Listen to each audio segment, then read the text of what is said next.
Hi guys, welcome back to our channel. And if you're new here, thank you for stopping by and hopefully you guys stay. And please don't forget to like and subscribe. But anyways, remember the plant that I got from Cypress College Swap Meet, the holiday cactus? This guy beside me? We're gonna propagate it.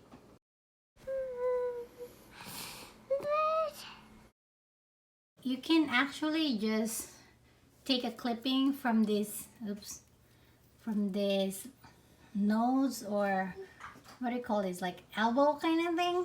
But what I like to do is, so I don't have to do all the trouble, I just pick up what's already has fallen. Because yeah, why would I? Oh, okay, I broke this one. So yeah, we got 3, 4 even. So we're gonna propagate these.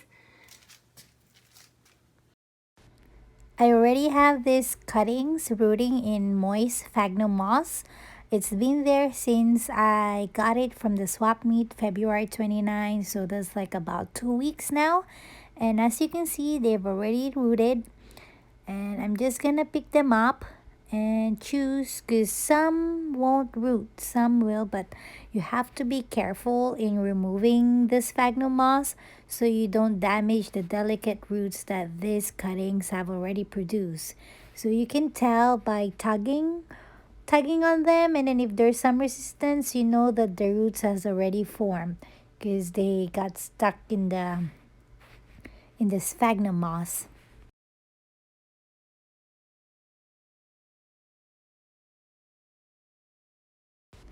There'll be ones that aren't able to produce roots yet, like this guy here. So what you can do is just stick it back in there and give it another chance to root. So with any plants that you are propagating in moss, I find it that you have to be careful with removing this sphagnum moss, just like what I said earlier, because roots are delicate and you don't want to pull it out from the plant itself, because they did work hard for that. So just be careful. And also, this is the reason why I prefer water propagation. I don't have to go through this tedious thing of pulling the sphagnum moss carefully, but at the same time it works. It's only been 2 weeks and here we are.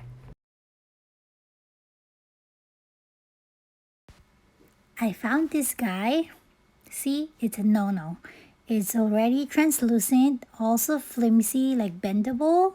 This is no good. If you compare it to a good cutting, the good cutting is green and firm.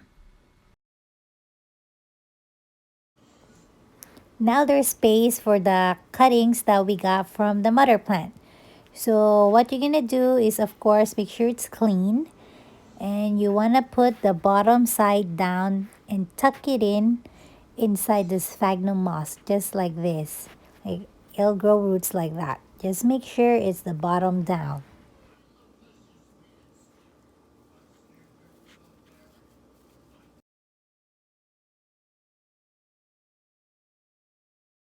Since the sphagnum moss is somewhat dry to touch on the top when I was removing the plants, I would moisten it up with a little bit of water.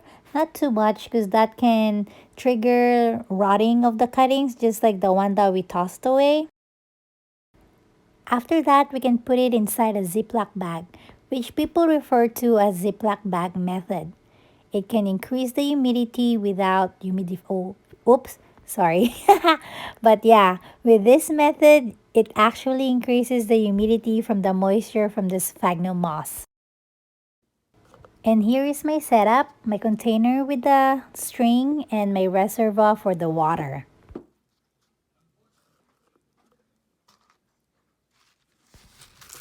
With pre-washed clay balls or leca balls, fill up your container a third of the way.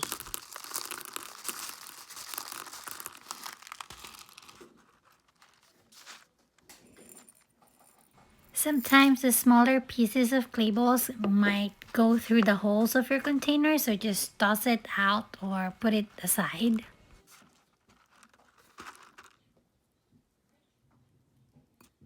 And now you can gauge whether you need to add more leca balls depending on the length of the cutting, of the rooted cutting that you're placing. So here I just need to put more leckables because as you can see, like the roots on this cutting are small and the cuttings themselves are short. So yeah, you just have to adjust and then you tuck in the part where the roots are growing from, and of course the roots.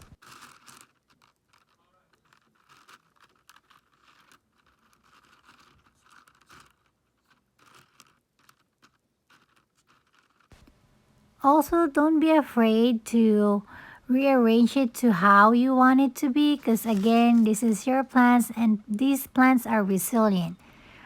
You can move it around, and leckables, they're movable. They're not just stuck there. Again, they're balls. So yeah, you just fit them to where you think the plants would be supported, like they're upright, and also at the same time, you're happy with the way they look.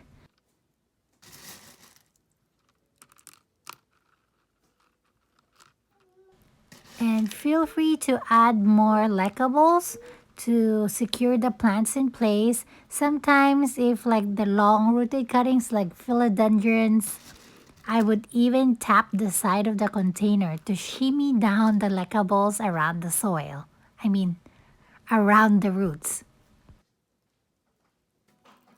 Now that I'm happy with the way they look, I am filling it up with filtered water.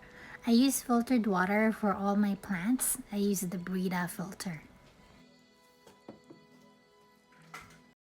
Here's our propagated holiday cactus. I chose the glass container so I can tell whether it needs to have more water or not. And as you can see, the wick is fully submerged in water. That's the one that will be responsible in passively hydrating the plants. Hence the name passive hydro, together with the clay balls and the plant's own roots.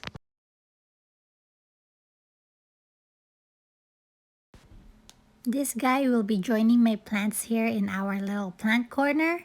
It'll be against this west-facing window, and at the same time, I do supplement this corner with a grow light, especially it's been gloomy. I hope you guys enjoyed this video as much as I enjoyed making this, and also enjoy this free time that you're having with your family, and please don't forget to like and subscribe. And may you always be blessed. Don't forget to wash your hands.